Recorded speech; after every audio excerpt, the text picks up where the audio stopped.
Hello दोस्तों, स्वागत है आपका हमारे पॉडकास्ट शो में। जैसा कि हमारे पॉडकास्ट शो का थीम ही है हॉरर स्टोरी और सच्ची घटनाओं पे आधारित, तो आज हम फिर एक कहानी लेकर के आए हैं। ये कहानी है उत्तर प्रदेश जिले की बेगूसराय।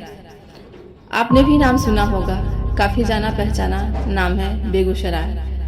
तो वहाँ पे ये कहानी, ये घटना घटती है। ये कहानी वहीं की है, ये किसी की कही कहाई सुनी हुई कहानी नहीं है। ये कहानी सच्ची घटना है जिसके साथ गुजरा है। अब मैं उन्हीं के जुबानी, उनके एक पुरखों की जुबानी एक कहानी रिकॉर्ड करके लाए हूँ और मैंने आप सबके सामने रखने का प्रयास कर रही हूँ।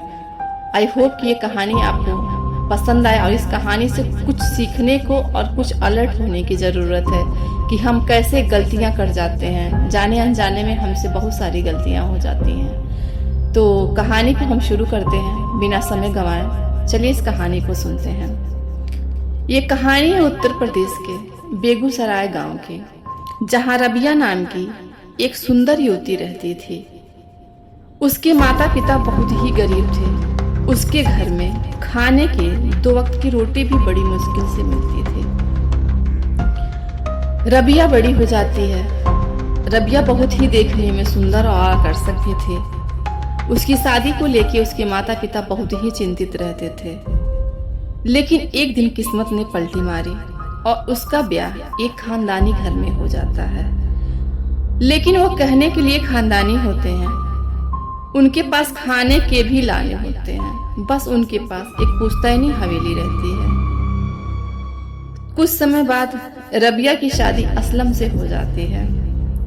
शादी करके जब रबिया अपने ससुराल जाती है तो वह देखी कि वह हवेली है तो बहुत बड़ी, लेकिन बहुत ही जर्जर और बुरी अवस्था में थी, जहां पर साफ सफाई नाम की कोई भी चीज मौजूद नहीं थी। चारों तरफ बस जाले, पेड़ पौधों के सूखे पत्ते, धूल, गंदगी घर में भरा हुआ था।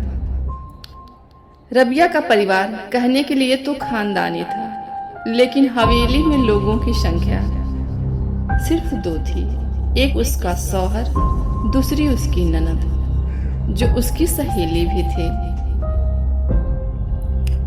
रबिया बरसों से बंद पड़े उस पुश्तैनी हवेली के कमरों को देखती है।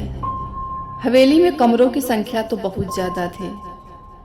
फिर रबिया ने धीरे धीरे करके उस हवेली के कमरों की सफाई करना शुरू कर देती है। रबिया के घर के सामने हवेली के पास ही एक बाग था बहुत बड़ा, जहाँ पे बरसों से बंद पड़ा एक कमरा था। रबिया वहां भी जाती है और उसे भी देखती है। अंत में उस कमरे की सफाई की बारी आती है। रबिया ताला खोलकर उस कमरे की सफाई करने के लिए जाती है। जब रबिया अंदर जाती है तो देखकर आश्चर्यचकित हो जाती है। ऐसा लग रहा था कि उस कमरे की हर रोज सफाई की जाती है और कमरे में एक अजीब सी सुगंध फैली हुई थी।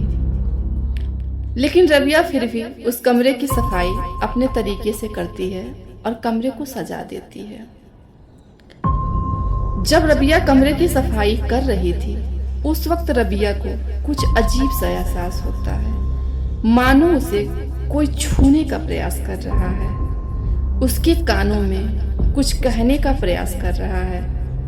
एक हवा का झोंका अचानक से उसके शरीर को छूता हुआ बहुत तेजी से निकल जाता है और रबिया सहम जाती है। उसी दिन सफाई करने के बाद रबिया वहां से चली जाती है।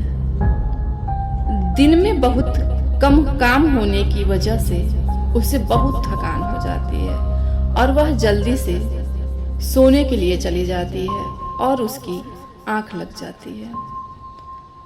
रबिया सो रही होती है कि उसे एक अजीब सा सपना आता है। सपने में उसे एक धुंधली सी छाया नजर आती है जो उससे कहती है कि बाग वाले कमरे के सामने उसे हर रोज खाना, मिठाइयाँ इत्यादि सामान रखना होगा।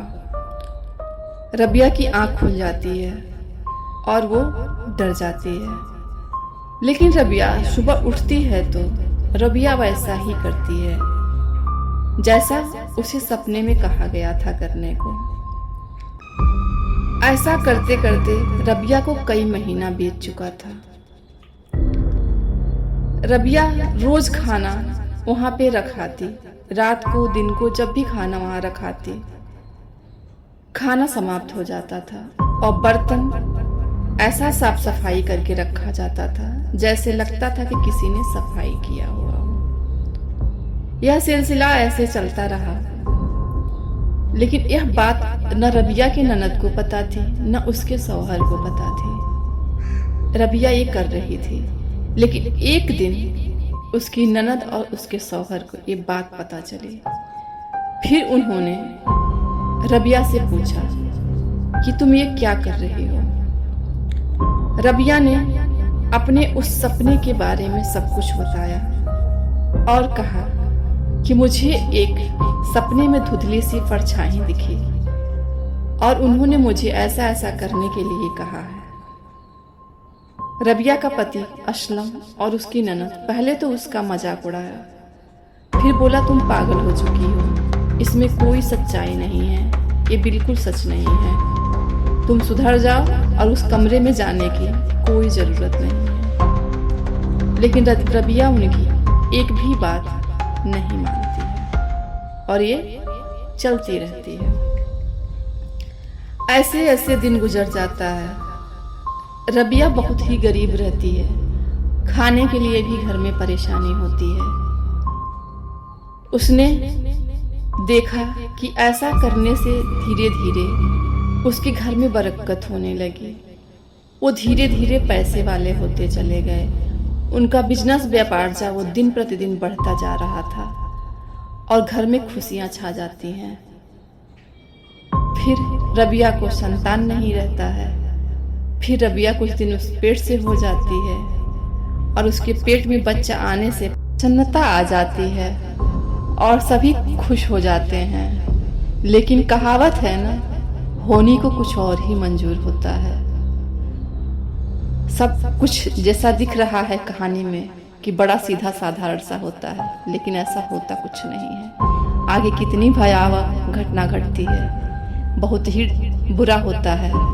तो उस कहानी को जानने के लिए हम इसका सेकंड पार्ट लेके कल प्रस्तुत होंगे, क्योंकि कहानी बहुत लंबी हो जाती है, तो इसीलिए मैं पूरी कहानी इसमें नहीं रिकॉर्ड कर सकती। तो हम मिलेंगे इसके सेकंड भाग में और जानेंगे कि रबिया के साथ क्या हुआ और वो जिन्न ने कैसे कैसे उसके साथ क्या क्या किया।